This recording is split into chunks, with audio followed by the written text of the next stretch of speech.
दिल्ली से मुंबई का सफर जो कभी 24 घंटे से भी ज्यादा लेता था, अब सिर्फ 12 घंटे में पूरा होगा। अगर आप दिल्ली, राजस्थान, मध्य प्रदेश, गुजरात या महाराष्ट्र की तरफ अक्सर सफर करते हैं तो ये खबर आपके लिए बहुत अहम है। दिल्ली मुंबई एक्सप्रेसवे का जो आखिरी और सबसे मुश्किल हिस्सा बचा हुआ था, वो अब पूरा हो चुका है। राजस्थान के कोटा के पास बनी देश की सबसे लंबी करीब 4.9 किलोमीटर मुकुंदरा टनल अब तैयार है और इसे 15 मई से ट्रायल के तौर पर खोलने की तैयारी चल रही है। इस एक्सप्रेसवे की लागत करीब 1 लाख करोड़ रुपए है। लंबाई लगभग 1300 किलोमीटर से भी ज्यादा, जो भारत माला परियोजना के तहत बनाई जा रही है। लक्ष्य है दिल्ली से मुंबई का सफर सिर्फ 12 घंटे में पूरा करना। नमस्ते, मैं हूं सुप्रिया। काम की खबर में आज बात देश के सबसे बड़े और महत्वाकांक्षी प्रोजेक्ट दिल्ली मुंबई एक्सप्रेसवे की। मुकुंदरा सिर्फ एक टनल नहीं है, बल्कि इस पूरे एक्सप्रेसवे का गेम चेंजर है। अब तक मुकुंदरा क्षेत्र में टनल का काम अधूरा होने की वजह से गाड़ियों को एक्सप्रेसवे से नीचे उतरना पड़ता था, स्टेट हाईवे से होकर गुजरना पड़ता था, समय ज्यादा लगता था, जाम की समस्या आम थी। यानी कि एक्सप्रेसवे होने के बावजूद सफर स्मूथ नहीं था। टनल के चालू होते ही गाड़ियां बिना रुके सीधे एक्सप्रेसवे पर चलेंगी, समय की बचत होगी, जाम की समस्या खत्म होगी, सफर ज्यादा तेज और आरामदायक होगा।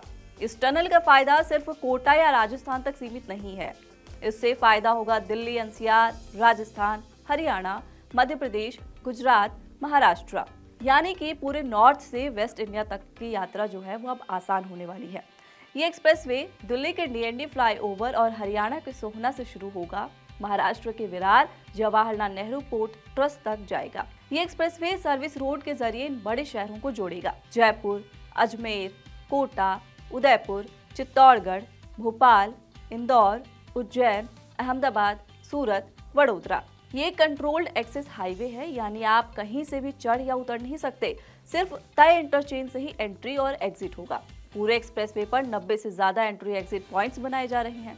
प्रमुख लोकेशन ये है: दिल्ली एनसीआर, फरीदाबाद, सोहना, राजस्थान का दौसा, लालसोट, कोटा, मध्य प्रदेश का मंदसौर, रतलाम, गुजरात का दाहोद, वडोदरा, भरूच, सूरत, महाराष्ट्र का वापी, पालघर और नवी मुंबई। दिल्ली से मुंबई तक पूरा एक्सप्रेसवे अगले साल तक शुरू होने की उम्मीद है। फिलहाल दिल्ली से गुजरात तक का हिस्सा पूरा हो चुका है और इसकी सबसे बड़ी कड़ी यही मुकुंदरा टनल है, जो बनी है NATM यानी कि न्यू ऑस्ट्रियन टनलिंग मेथड तकनीक से, जो बेहद मजबूत और टिकाऊ होती है। इसकी खासियत है कि ये अलग अलग जमीन की स्थिति के अनुसार खुद को एडजस्ट करती है। टनल के डिजाइनिंग की बात करें तो अलग अलग टनल ट्यूब है। हर ट्यूब की चौड़ाई 22 मीटर है, कैरिजवे 19 मीटर है। दोनों दिशाओं में ट्रैफिक बिना रुकावट चलेगा। हर 375 मीटर पर आपात स्थिति में दूसरे ट्यूब में जाने की सुविधा है। फायर एक्सटिंग्विशर है, हॉज रील है, हाइड्रेंट सिस्टम है, लीनियर हीट डिटेक्शन सिस्टम है। तापमान बढ़ते ही अलर्ट जारी हो जाएगा। वीडियो इंसिडेंट डिटेक्शन है। PTZ, बुलेट और डोम कैमरे हर गतिविधि पर नजर रखेंगे। इसके अलावा इमरजेंसी में सीधे कंट्रोल रूम से संपर्क भी किया जा सकेगा। मुकुंदरा टनल सिर्फ एक रास्ता नहीं है, ये है तेज भारत की पहचान, आधुनिक इंफ्रास्ट्रक्चर का उदाहरण और सुरक्षित यात्रा की गारंटी। जब ये टनल पूरी तरह से चालू हो जाएगी तो दिल्ली से मुंबई में आप वर्ल्ड क्लास सफर का आनंद ले सकेंगे। फिलहाल काम की खबर के इस एपिसोड में इतना ही। अगर आप कुछ और जानना या समझना चाहते हैं तो कमेंट बॉक्स में जरूर बताइए। मैं थी आपके साथ सुप्रिया और कैमरे के पीछे थे हमारे साथी विमल।